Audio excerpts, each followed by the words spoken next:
Well, sell America remains the broad theme for financial markets at the moment, with equities continuing to slide, the dollar trading to three-year lows against a basket of peers, and Treasuries selling off as the curve twist steepens. Focus clearly remaining on the policy uncertainty on the trade front, but we've now got President Trump attacking Fed Chair Powell to throw into that mix as well. It's a busy data docket as well this week, with flash PMIs, the data highlight, due on Wednesday. Plenty of central bank speakers in the mix as the IMF World Bank spring meetings take place, and tons of corporate earnings too, with this week being the second busiest of Q1 reporting season. Plenty to discuss on the trade-off this week, so without further ado, let's get on with the show.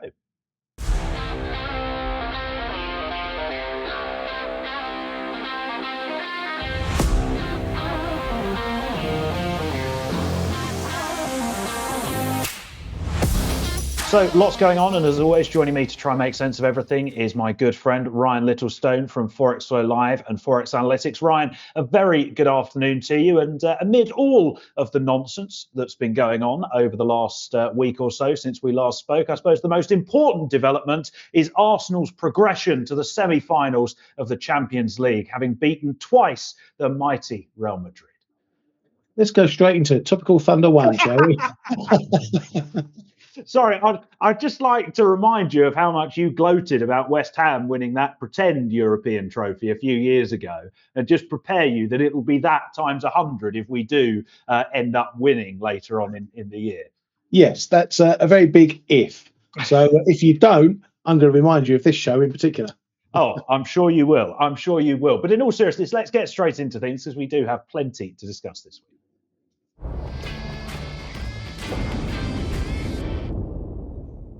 Right, so for once, I'm not going to talk about trade to kick us off this week. Instead, I'm going to talk about something else that President Trump has been doing over the last week or so, which is deciding to attack Fed Chair Jay Powell. Clearly, he wasn't content with causing upheaval by all the tariff to and fro, and has decided that he's going to turn his ire back to the Fed instead.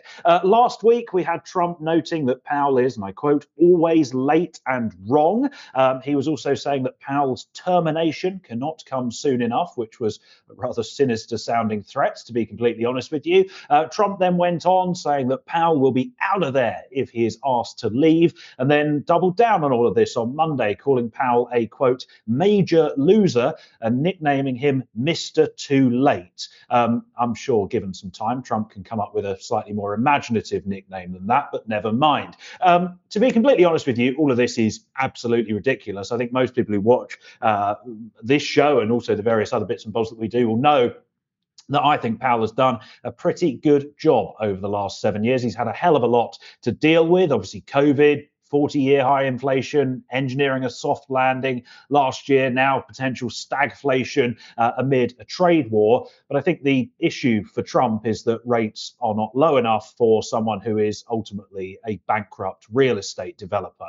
They are not going to get on particularly well with a Fed funds rate at 4.5%. We did have some weekend reporting by the Wall Street Journal, their sources noting that President Trump has discussed firing Fed Chair Powell and potentially replacing him with Kevin Warsh, which is, to say the least, ironic, given that Trump actually picked Powell ahead of Warsh in 2018 when he gave Powell the job. Now, to be clear, Powell has been resolute in saying that even if he is asked, he will not resign. It is also, as the legality of this stands at the moment, at the time of recording, not possible to fire the Fed chair apart from for cause. Now, that is a term generally taken to mean either a criminal offence or some degree of gross incompetence, clearly neither of which categories Powell falls into. It's also worth bearing in mind, in addition to that, if by some miracle Powell was forced out of his role as Fed chair, he would remain a governor of the Fed, and the FOMC, which is the monetary policy making body, elect their own chair. By convention, that is the chair of the Fed, but they would probably just elect Powell to carry on in that role anyway. The problem, though, is even though the base case is that Powell will survive until May of 2026, there is absolutely nothing to stop either President Trump or the Treasury Secretary Scott Bessent from naming his replacement much sooner than that and effectively having a shadow Fed chair. What I mean by this is you name Kevin Hassett, Kevin Warsh, whoever it might be, as the next Fed chair in Q4 of this year. You then just send them out in the media to make as many interviews and as many speeches as you possibly can, get them to give as much guidance as they possibly can along the lines of, when I take the reins in May, I will do X, which ultimately means that markets pay attention to the new guy instead of the old guy, no matter what the old guy is doing. I think the broader point here is that all of this, whether it be the talk about firing Powell, effectively the guarantee of having a kind of yes man coming in as his replacement next May. The point is that none of this is doing anything to help retain the haven attraction or the reserve status of US assets, which, let's be honest, were already under threat given all of the nonsense that we've had on the trade front. And market participants did not, and clearly have not, needed any further encouragement to trim their exposure to US assets, as we've seen in the price action over the last week or so. Now, personally, I think Trump would be very, very wise not to be fiddling around with the Fed. It's worked perfectly well for a number of decades. Why change it? I would also say that it's unlikely he is going to stop these attacks on Powell anytime soon. And as a result of that, I think the capital flight out of the United States is probably not going to stop anytime soon either. Well, not the term you use that they've done very well for the last few decades. How short your memory is when they completely botched things up in the inflation saga. Well, you said it, mate. So not for me to pick it up your indiscretions, but I will do so. So yeah, central banks always have it tough. We know that. Yes, they did mess up back in the inflation blip that we got. They were completely behind the curve. The curve with that, hence why they had to chase things higher. But yeah, since then, I think he's learned that lesson, Powell, and he has steered things pretty straightforward. He doesn't really shift too much from sort of the central line that he's following at the moment. I think you're right. I think that, talking about a new Fed governor, putting someone in, having him squawking on the news wires and whatnot everywhere he can, I think that just leads to more uncertainty for markets, and there's enough of that going on at the moment. So I don't think it will do the US or Trump any favours whatsoever, but that's what's going to happen. If it's going to happen, he's the man to do it, and we'll have to deal with the consequences. Indeed, and it certainly looks like we are going to have to deal with those consequences potentially sooner rather than later. Anyway, away from that nonsense, plenty of data due this week. Yeah, absolutely. And, given all the Trump trading going on, the market really sees nothing else matters as far as what goes on with the data. But we do have some data this week, and that data is worth watching. Now, the first thing, and one thing we've been highlighting recently is particularly in the US, that we're seeing a lot of this soft private data and sentiment data coming through, but we're not yet seeing it in the hard data. And that was also noted by Feds Williams last week too. Secondly, the market, I think, is waiting for this hard data to start rolling over. And so it's going to pretty much ignore, any half decent data while it chases that ball. Like we saw with the US data last week, we had retail sales, we had housing, we had jobless claims, industrial production, all sort of holding up pretty well. Yet that offered no relief to the markets whatsoever. And we actually saw a bigger reaction when we got the poor Philly manufacturing data, which is only a regional survey, but it was a bit of a clunker, and markets reacted to it. Now, part of this story with the data is that until we really start seeing that hard data rolling over and all this tariff mess actually having an impact on the data, whether that's activity globally slowing or whether it's just the US that's going to see problems, as they sort of turn inwards and stifle trade, and whether we see other countries benefiting from that, like the euro, because they're boosting business in other markets. Or even if we see the tariffs impacting inflation, as a lot of people are expecting, and which way that goes. Until we start to see that, then the market is in this vein where it's going to brush off reasonable data and really react to bad data. Now, unfortunately, with the central bank trade dead and buried for the next few months, the data is really only important for judging US trade policy for all the things I've mentioned above. But among other things, as you mentioned, Michael, we've got the PMIs. So really, we've got to judge this data through the lens I've just described, if you're going to trade it. So it's not about the central banks now. It's about whether we're seeing the impacts of these tariffs and these trade policies impacting the hard data and the other data to come. Yeah, I think you're absolutely right. So I think the general sort of way that participants are kind of looking at the data at the moment is if it's sort of holding up okay or broadly in line with consensus, then it's a case of, well, it's going to roll over at some point when the impact of these tariffs arrives. So it's more a case of slowdown or recession fears postponed rather than averted entirely. And then, of course, as you said, if we do get a big miss, like on that Philly Fed number last week, then that just crystallizes those concerns. So I think it's going to need a change in tone in terms of that trade rhetoric and in terms of those tariffs in order to move us to an environment where actually the market does get a sort of shot in the arm and a dose of optimism from upside data surprises. There's also the fact that, as we've discussed at length before, so much of this data is skewed horrifically at the moment. I mean, you look at we had Chinese GDP out last week. Now, again, all the usual caveats apply with that, but beat expectations because exports went through the roof.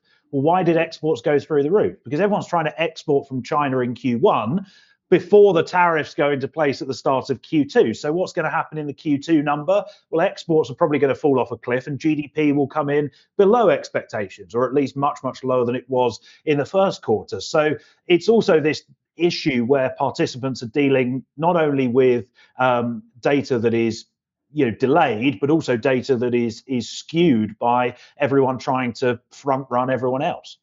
Yeah, exactly. And you've got to know what mindset the market's in when it's looking at data. As I say, it's not going to get all bullish over good US data. It's not going to see the dollar rallying, 500 pips or anything like that.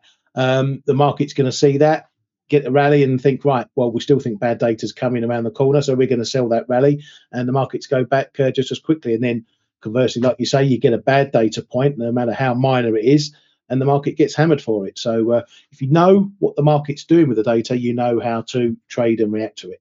Absolutely. And in terms of the central bank trade and monetary policy divergence, I don't think anyone could give monkey's toss about that at the moment, to be completely honest with you. It's all about trade. It's all about what Trump posts on Truth Social next.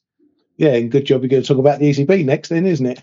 Well, indeed. Yeah, let's move on because the ECB were one of the first G10 central banks to get a chance to react to the whole Liberation Day nonsense last week. The Bank of Canada as well, who of course held rates steady as expected. Setting aside the appearance of my doppelganger at the post-meeting press conference, the ECB did indeed duly deliver the 25 basis point cut that market participants have been expecting and also kept their policy guidance unchanged, stressing that they'll take a data-dependent, meeting-by-meeting approach with policy not on any sort of preset course. You'd have to have been living on Mars for the last 6 months to have not been expecting the ECB to say that. What I thought was more interesting, though, was that we saw the policy statement explicitly note how the market response to the tariffs that have been imposed has had what they termed a tightening impact. What we mean by that is effectively the way markets have reacted has tightened financial conditions. So in order for them to stay as loose as the ECB want, they are probably going to have to cut more and potentially cut more quickly in order to effectively offset the tightening that the move lower in equities and the move higher in treasury yields has caused to the overall state of economic conditions. So I thought that was an interesting remark because it just points to how the Fed are grappling with this stuck between a rock and a hard place of risks to both sides of the dual mandate, effectively stagflation, whereas other G10 central banks are sat there going, well, tariffs for us in the rest of the world represent disinflation and downside growth risks. And that's effectively what the ECB and such like are going to have to cushion against. Now, Lagarde's press conference was very much one for the purists. There was really not any clarity in anything that she had to say. There was one odd analogy, so to speak, that you picked up on, Ryan, about not wanting to swim in the same water twice. I'm not even going to go there because trying to translate that is not even worth bothering with.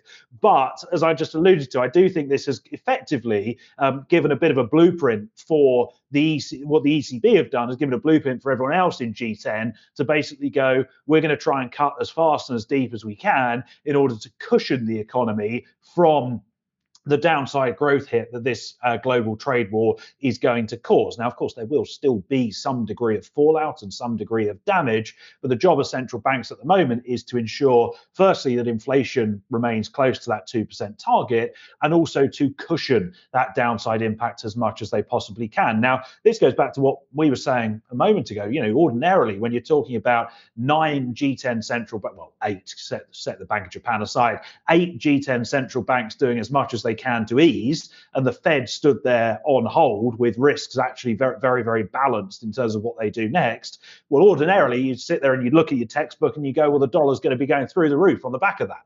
But it's not. The dollar's trading at 3-year lows against a basket of peers. Euro dollar's at its best since November 2021. Cable's up through 134. Dollar yen below the 140 mark for the first time since September this morning. And all of that, again, speaks to the point I raised earlier. The market could not care less about policy divergence at the moment. Yeah, very much so. And I'm actually going to jump back to the Bank of Canada because I think they set the way, because this ECB meeting that we just had wasn't a forecast meeting. And what happened at the Bank of Canada was a Macklem tipped it before the meeting altogether, at the prior meeting, actually.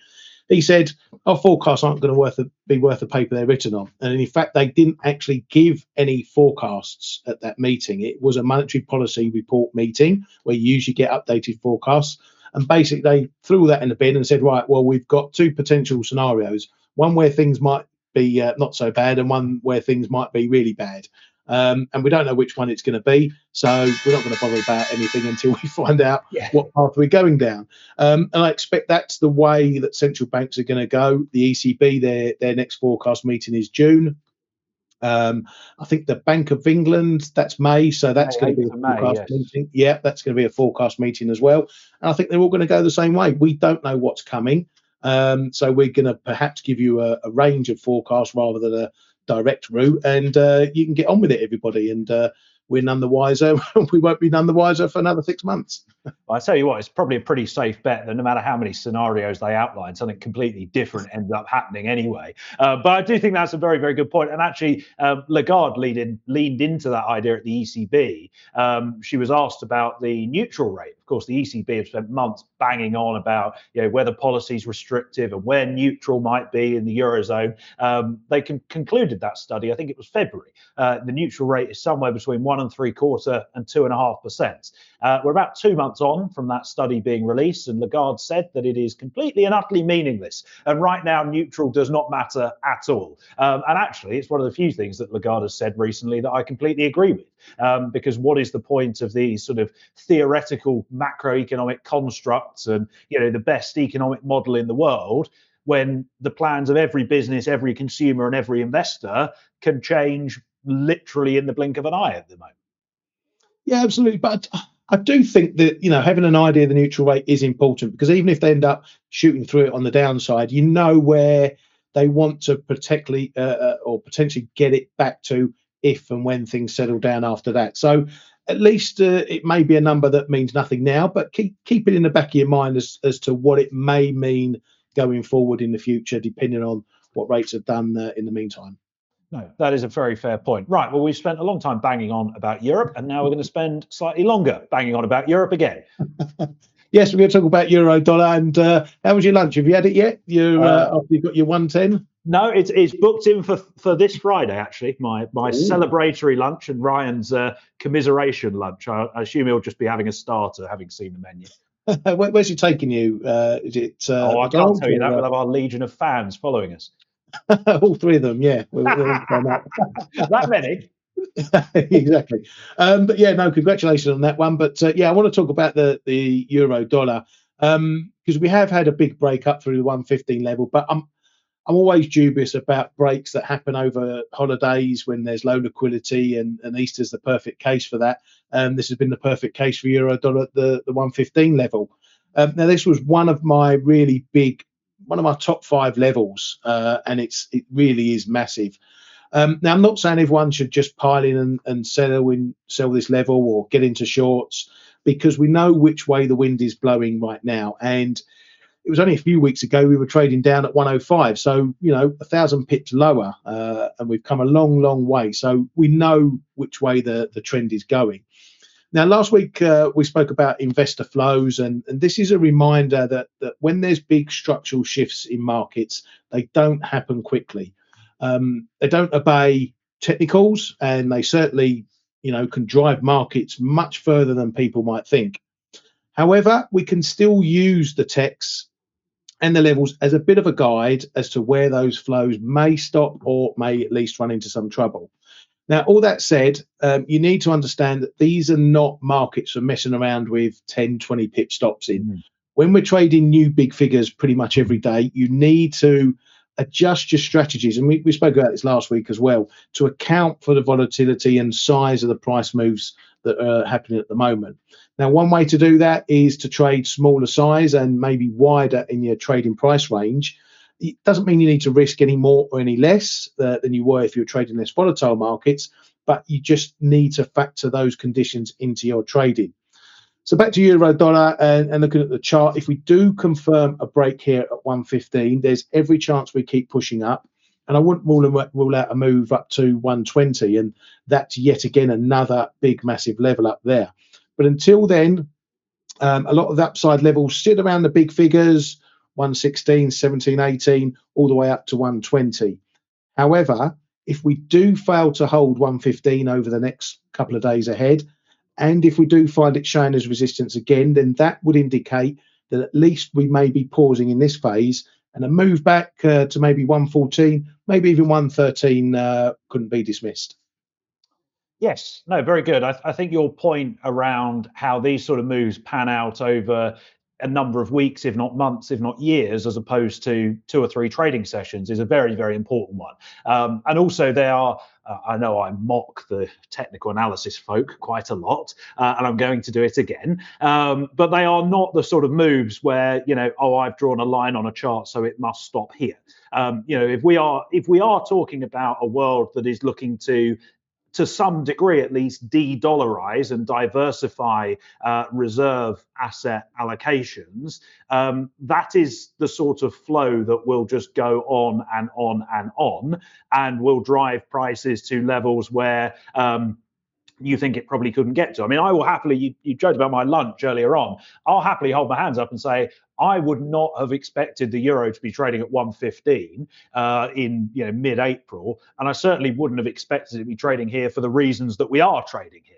But such is the way of the market. I would also say that we have, in a lot of these sort of trades, come a very long way in a very short space of time, whether it be this broad-based dollar weakness, or whether it be something like the move in gold. I mean, I was looking at the numbers on gold this morning. Obviously, we're trading at $3,500 an ounce now.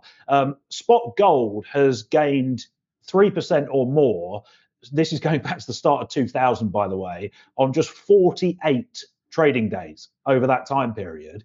3 of those trading days have come in the last 2 weeks, which gives you an idea of how unusual and, dare I say, unprecedented the scale and the speed of some of the moves that we've been seeing of late is. But again, it's the sort of flow that I wouldn't want to be fighting.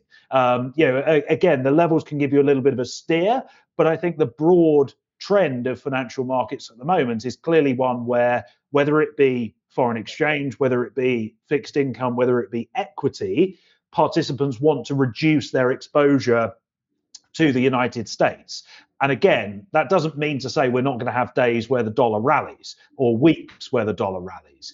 What I'm saying is the broader trend seems to be becoming embedded of the path of least resistance leads lower for US assets for the time being. Yeah, very much so. I just want to go back to gold, and just to give our viewers a little heads up. For watching that trend, keep an eye on the clock in Asia between, and these are UK hours, between pretty much midnight and 3 a.m. because for days and days and days, with few exceptions, you can see Asia buying coming in that period, and it's pretty strong. So if you're trading gold, look for a period where you don't see that price action for several sessions. That might indicate maybe a little bit of a top forming, at least temporarily.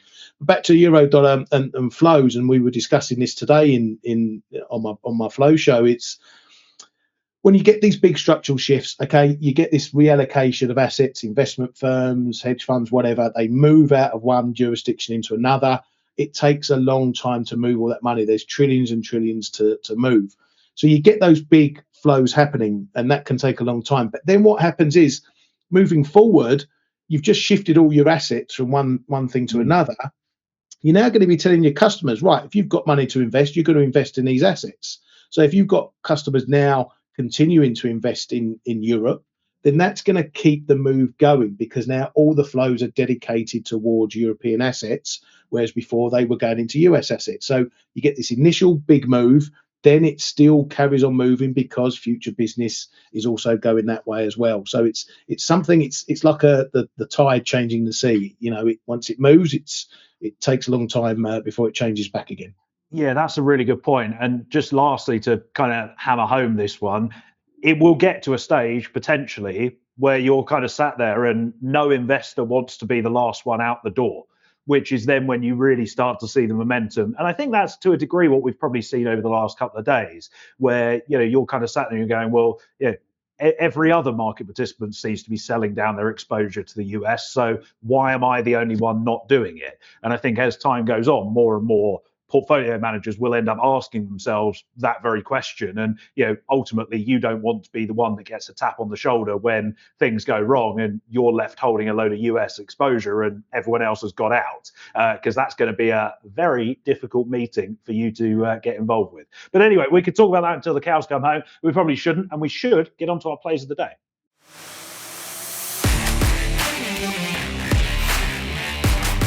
Right, I'm going to talk about the S&P this week, keep it relatively short and sweet. We have kind of marked out a range since Liberation Day, to coin the phrase, between about 4,900 to the downside and about 5,500 to the upside. And as I speak, we trade as near as makes no difference, bang in the middle of that range. I think the highs and lows at this point are pretty well defined, to be completely honest with you. My bias personally remains for further downside in the short term, at the very least. As we go through earnings season, we see earnings expectations revised lower. We see economic growth expectations continuing to fall as well. I think the other thing that's increasingly starting to play on the minds of market participants is we're supposedly getting 90 trade deals in 90 days. We've currently had 0 in 13 days, and even the ones that were meant to be easy to strike, such as Japan, seem to be running into quite a few roadblocks. So I think selling rallies is my preferred strategy for the time being. I don't think it's likely we break those lows given how things are at the moment. But if we get a further ratcheting up of trade tensions between the US and China, for example, then certainly don't rule that out. I guess the other question is, what drives further upside? Were we to get an outright dovish pivot from the Fed, you'd probably retest those 5,500 highs. I think there's a bit of a long shot that actually happens, though, at this moment in time. Similarly, if Trump were to pull a concrete, proper U-turn on the whole reciprocal tariff thing, maybe that gets us a test or a break of 5,500 as well. But I think that is probably a long shot too. So for the time being, I am favouring further downside in risk. Ryan, Dolomex. Yeah, but before I do that, I remember we had a conversation about the S&P and whether it would ever trade 4,800 again when we're all sailing up near the 6,000 figure. I noticed in that drop we got to, I think 48.09 was a low, or 12 or something like that. Very close. 48.23. Something like that. Yeah, very, very close. So do you think that 4,800 might be traded now? Well, I'm certainly a lot more nervous about that call than I was when we were trading at like 6.2 or whatever the high was at the time. 48.25. I must admit, I was thinking I'd have to go and eat some humble pie. Yeah, I mean, look, come on, the low is 23 pips above the level, so I think the possibility of 4,800 trading again is relatively high, at least considerably higher than it was when this topic last came up. Yeah, exactly. But it just goes to show, doesn't it? Everyone wants to buy a level when you're 2,000 pips away, but when you suddenly get there, it's a different kettle of fish altogether. But that's very true. As you say, moving on. So yeah, I'm talking about dollar mex, another quick one here, and I'm looking at potential further breakdown in this pair. It's a bit of a continuation of a trade that I had a couple of shows ago when 1990 was important support, and we broke that. 1963 is the important line here and now. So I'm looking to either add to shorts on a retest and hold of 1990 or go with a break of 63. Very good. Well, that does bring us to the end of another show. Thank you very much, as always, to Ryan Littlestone from Forex Live and Forex Analytics for joining me. Thank you also to our producer, Kyriakos, for bringing things together as brilliantly as always. And thank you, of course, for watching as well. Hopefully you've enjoyed the show. If you have, do please drop a like on the video. Leave a comment as well. Let us know how you're trading the markets and how you're seeing everything that is going on at the moment. And the three of us will be back this time next week with another episode of The Trade-Off. And in the meantime, Ryan's off to go and buy himself a new alarm clock. While he does that, I will wish you goodbye and we will see you next week. Thanks as always for watching. Goodbye for now.